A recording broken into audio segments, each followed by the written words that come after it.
तो बहुत सारे लोग हैं जिनको जोड़ों का दर्द शुरू हो जाता है, उन्हें समझ नहीं आ रही होती कि वो क्या करें ताकि सर्दियां एंजॉय भी कर सकें, दर्द से बाहर निकलें। अब बहुत से लोग ऐसे होते हैं कि माजी की कोई चोट, जैसे ही सर्दी आई वो दर्द वापस आ गया।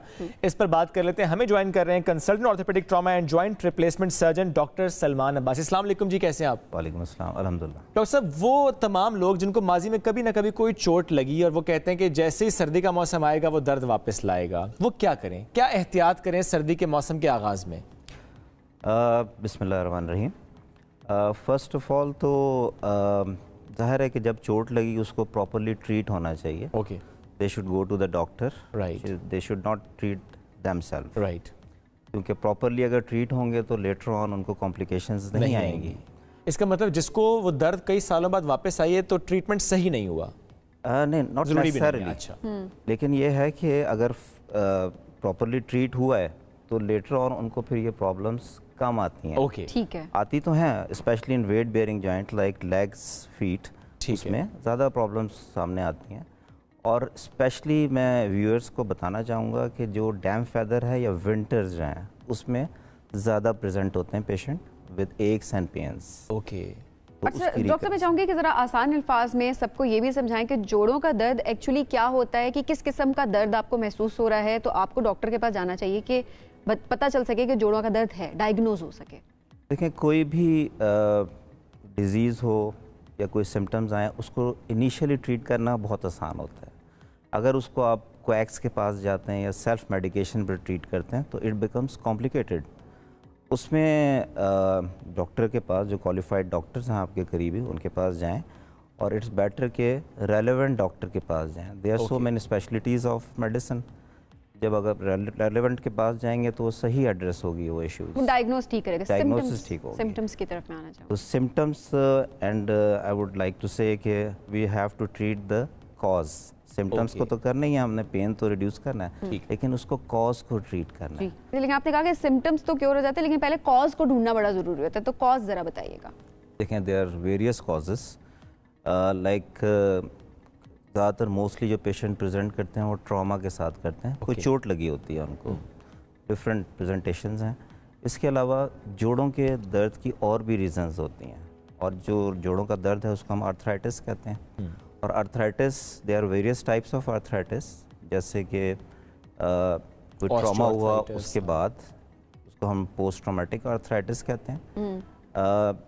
Osteoarthritis which is a degenerative process, और यूजुअली वो बुजुर्गों में होता है, एज रिलेटेड चेंजेस आती हैं आपके जॉइंट्स के अंदर। Rheumatoid arthritis which is autoimmune, और वो फैमिली में रन करता है। इसी तरह यूरिक एसिड का है। There are so many types of arthritis. उसकी प्रेजेंटेशन एक जैसी होती है मोर और लेस, लेकिन on the basis of the history, examination and investigations उसके बाद उसको ट्रीटमेंट प्लान दिया जाता है। कॉलर हमारे साथ जी, असलम हमारे साथ मौजूद, उनसे बात करते हैं। अस्सलाम वालेकुम असलम, क्या कहना चाहेंगे? वालेकुम सलाम। मैं डॉक्टर साहब से कुछ ये बात करना चाह रहा था, अगर जी। आपकी परमिशन है तो। जी जी बिल्कुल, सुन सकते हैं वो। अच्छा डॉक्टर साहब, ये मुझे ये पूछना था, ये मेरी पिंडलियों में अक्सर और वही अगर मैं कोई थोड़ा सा काम करता हूँ, अंगड़ाई लेता हूँ ना, तो आपस में नसें एक वो हो जाती है, जॉइंट, तो बड़ा पेन होता है इसके अंदर ना, यानी मसल क्रैम्प हो जाता है पिंडलियों में जब भी अंगड़ाई लेते हैं। तो ठीक है जी, ठीक है। अच्छा, मसल क्रैम्प्स जो है हमारे यहाँ ज़्यादातर there are so many causes. Dehydration, लोग पानी कम पीते हैं। इलेक्ट्रोलाइट इम्बैलेंस, क्योंकि स्पेशली इन समर्स, गर्मियों में जब आप स्वेट करते हैं बहुत ज़्यादा, you lose water and electrolytes. जिसको ये मसला ज़्यादा होता है वो पानी ज़्यादा पिए, इलेक्ट्रोलाइट्स बैलेंस रखें। सर्दियों में इसलिए ज़्यादा मसला हो रहा था कि हम पानी का वाटर इनटेक कम होता है। वाटर इनटेक कम होती है, प्लस हीटर्स होते हैं, उससे आपकी बॉडी की इवेपोरेशन होती है। बिल्कुल ठीक है, इसकी वजह से होता है। एक और कॉलर है अक्सा फ्रॉम कराची। अस्सलाम वालेकुम अक्सा, क्या पूछना चाहेंगी? सर, मेरी जो है अम्मी के साथ जो है जोड़ों में बहुत तकलीफ रहती है, मतलब इतनी तकलीफ होती है कि उनसे ना नमाज के लिए पाँव भी नहीं मोड़ा जाता है। और अब बेसिकली डॉक्टर के पास गए थे, लेकिन जो वो बीपी के भी पेशेंट हैं, तो उनके साथ समझ ही नहीं आता कि कोई दवाई कभी सूट करती है, कभी सूट ही नहीं करती है। जी डॉक्टर साहब। जी देखें, जैसे मैंने कहा, we have to find out the cause. क्या उसकी रीज़न क्या है? इनकी मदर हैं, must be in the middle age और एल्डरली होंगी वो, तो इनको डायबिटीज़ उसको एग्रावेट कर सकती है।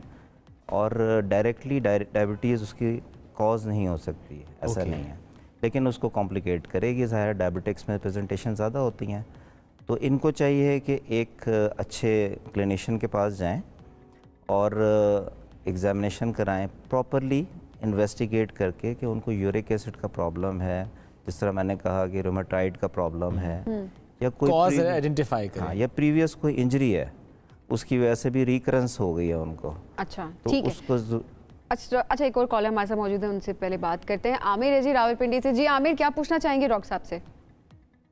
जी सर, मैंने ये पूछना है। हेलो जी जी, पूछिए आप।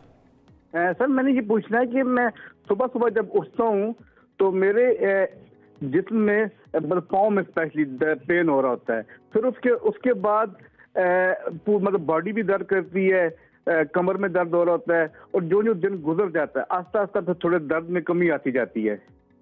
जी डॉक्टर साहब, ये देखिए, जो पेशेंट जिस तरह इन्होंने हिस्ट्री दी, अदरवाइज़ हेल्दी जो पेशेंट्स होते हैं हमारे थर्ड वर्ल्ड कम्युनिटी में, यहाँ पर मोस्टली पेशेंट्स जो प्रेजेंट करते हैं उनके अंदर विटामिन्स की डेफिशिएंसी होती है, like vitamin D. It's very common. अगर मैं ओपीडी में 6 पेशेंट देखूंगा तो उसमें से 2 तो लाजमी जाना विटामिन डी डेफिशिएंसी होगी, या विटामिन B12। उसकी वजह से क्रैम्प्स भी आते हैं, उसकी वजह से एक्स एंड पेन्स भी आती है, लेकिन उसको इन्वेस्टिगेट करके और ट्रीट करना बहुत आसान है। अच्छा, यानी कोई ट्रॉमा नहीं है, एज वाला फैक्टर भी नहीं है, और सिर्फ किसी एक विटामिन की कमी से दर्द हो रही है? जी बिल्कुल। उनको मसल जो है पेन करते हैं, एक मतलब बोन्स और मसल्स के पेन्स की, ये बहुत कॉमन रीज़न है हमारे यहाँ। ठीक हो गया। कुछ ये बताना चाहूँगा मैं कि पेशेंट जो है डॉक्टर्स के पास जाते हुए, स्पेशली जिसके नाम के साथ सर्जन लग जाए, इसलिए डरते हैं कि वो सर्जरी कर दें। That's true actually. लेकिन ऐसी बात नहीं है। एवरीथिंग जो भी हम ट्रीट करते हैं उसमें वो जस्टिफाइड होता है, वो एविडेंस बेस्ड होता है। हर किसी की सर्जरी नहीं की जाती, ठीक है, और सर्जरी जिसके अंदर इंडिकेशन है उसमें ज़रूर की जाती है।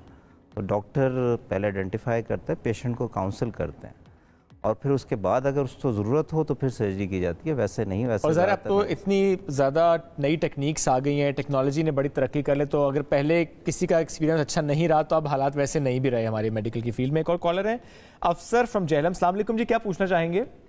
वालेकुम सर, मैं जेहलम तो बाबा अफसर बोल रहा जी। उम्र सर मेरी 65 साल है जी। जी ठीक है जी, क्या पूछना चाहेंगे?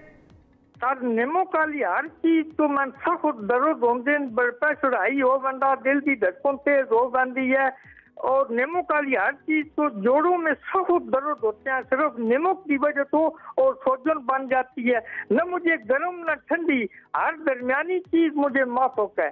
सारे न धूप न ठंडक न गर्म, दरमियानी चीज सर मुझे माफक है सर। जोड़ों में सख्त दर्द होते हैं। ठीक है जी, 65 साल उम्र है सर, जोड़ों में दर्द होती है, ना गर्म ना ठंडा, नॉर्मल खाना तो ठीक है, नमक से वो तंग हो रहे हैं। अच्छा, ये नमक से वैसे होता है ज़्यादा मसला? जी देखें, बहुत सारी कोमॉर्बिड्स होती हैं, लाइक किसी को डायबिटीज़ है, किसी को ब्लड प्रेशर का इशू है, और मेडिकल इश्यूज हो सकते हैं।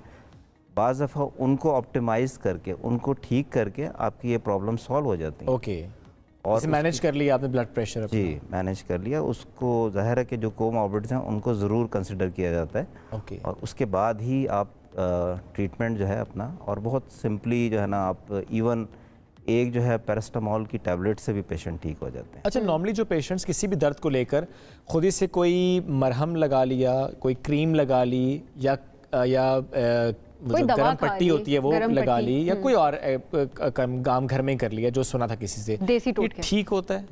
देखें, सेल्फ मेडिकेशन तो जाहिर है कि वो कोई भी डॉक्टर रिकमेंड नहीं करेगा। इट्स हार्मफुल कि पेशेंट को नहीं पता और वो दूसरी मेडिसिन, गलत मेडिसिन ले रहा है। लेकिन जो टोटके हैं, लाइक जैसे मिल्क इनटेक है, योगर्ट है, ठीक है ना, हेल्दी डाइट है, या अवॉइड कर रहे हैं आप फैट्स को, शुगर्स को, उन टोटकों से पेशेंट रिकवर होता है। जैसे होता है ना कि आपके नी में या एंकल में या एल्बो में पेन है तो आपने वो नी कैप पहन लिया सर्दियों में, पूरी सर्दियाँ आपने नी कैप के साथ गुजार दी, तो मैं इस हवाले से पूछ रहा हूँ, ये सपोर्टिव होती हैं या डॉक्टर की रिकमेंडेशन के बाद, या अदरवाइज ख़तरनाक हो सकती हैं? अदरवाइज़ ख़तरनाक इस तरह हो सकता है जिस तरह आपने नी कैप का जिक्र किया कि it should be of your size, आपके साइज़ का हो, और उसको डे टाइम में पहनते हैं। अक्सर पेशेंट्स उसको पहन के सो जाते हैं, ओके, जिसकी वजह से ब्लड सप्लाई रुक जाती है, उससे उनकी टांगों में स्वेलिंग भी आ जाती है, फीट में स्वेलिंग आ जाती है और पेन एग्रावेट हो जाता है। तो उसका प्रॉपर यूज़ भी एक डॉक्टर ही उनको एडवाइस कर सकता है, तो खुद से ना करें, लेकिन यह है कि छोटी मोटी रेमेडीज़ घर पे करने से कोई हर्ज नहीं। ठीक है डॉक्टर साहब, एक और कॉलर हमारे साथ है, यासिर है जी लाल मूसा से, उनसे बात करते हैं। जी यासिर, क्या पूछना चाहेंगे डॉक्टर साहब से? अस्सलाम वालेकुम जी। वालेकुम सलाम। अच्छा डॉक्टर साहब, मैंने आपसे ये पूछना था कि तकरीबन अप्रॉक्सीमेटली 1 महीना हो गया मेरे घुटनों में तो दर्द था थोड़ा बहुत, लेकिन अब ना पिंडलियों में दर्द जो है ना वो काफ़ी हो गया है और उसमें बेचैनी रहती है। जब भी मैं सोता हूँ ना तो रात को जो है ना या दिन को तो पिंडलों में बेचैनी होती है, दर्द भी होता है और बेचैनी रहती है और जो है जैसे झटके लगते हैं ना टांगों को, ऐसे महसूस होता है। तो ये फर्स्ट टाइम हुआ है मेरे साथ, मेरी एज जो है ना वो 45 है। तो जी डॉक्टर साहब, पहली बार हुआ है जी इनको? जी देखिए, 45 तो यंग पेशेंट हम कंसिडर करते हैं 45 की एज में, और 50 के बाद ही अक्सर जॉइंट्स के इश्यूज़ हमारे पास प्रेजेंट होते हैं। तो इनका प्रोफेशन बहुत ज़रूरी है कि लॉन्ग प्रोलॉन्ग स्टैंडिंग का तो नहीं है, उसमें ही should take rest in between. और सेकेंडली ये कि इनको एलिवेशन करनी चाहिए लेग्स की, ओके, और प्रॉपरली डॉक्टर के पास जाके, कोई यूरिक एसिड का इशू तो नहीं है, कोई जैसे मैंने पहले कहा कि विटामिन डी, B12 की डिफिशिएंसी तो नहीं है, कैल्शियम की डेफिशिएंसी तो नहीं है, वीक बोन्स तो नहीं है, मसल्स तो नहीं है, और इनको एक्सरसाइज ज़रूर करनी चाहिए। ओके जी, एक्सरसाइज भी बहुत रिकमेंड की जाती है, क्या उसमें भी ये होता है कि जो खुद से एक्सरसाइज कर लें, यूट्यूब से देख के, या जी मेरे फुफ्फियों के बेटे ने की थी तो वो ठीक हो गया, मैं भी कर लूँ, तो ये भी चल जाता है? नॉर्मल सी एक्सरसाइजेस करने में कोई हर्ज नहीं है, लेकिन जैसे कोई किसी को स्पाइन का प्रॉब्लम है, मोहरों का, और वो गलत एक्सरसाइज कर रहा है, तो बेटर कि आप एक्सपर्ट से जरूर पूछें, डॉक्टर से पूछें, या अपने फिटनेस एक्सपर्ट से पूछें, पहले उसको सीख लें and then you can perform at home. ठीक हो गया डॉक्टर सलमान, बहुत शुक्रिया हमारे साथ मौजूद थे आप।